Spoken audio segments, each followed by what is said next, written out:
Welcome to the Tech Egg. Don't get scrambled. Enjoy the video. You start by verifying the laptop's wireless or Ethernet adapter is active and that drivers are present. This avoids wasted troubleshooting.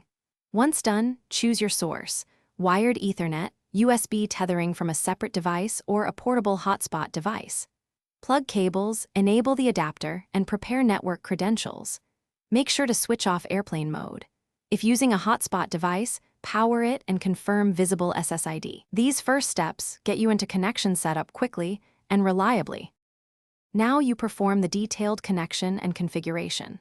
From the network menu, select the SSID or Ethernet interface and enter the password.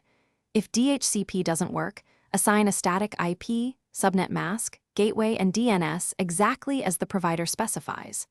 For advanced needs, enable internet connection sharing or create a network bridge so the laptop shares connection to other devices.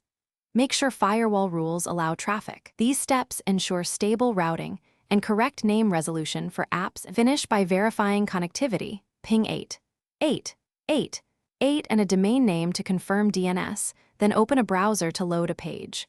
Once done, clear caches and restart the adapter or the laptop if responses are inconsistent.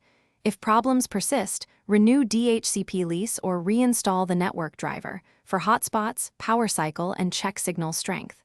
One key troubleshooting tip: if nothing connects, isolate hardware by testing a wired Ethernet link or a known working hotspot to determine whether the laptop or network is at fault.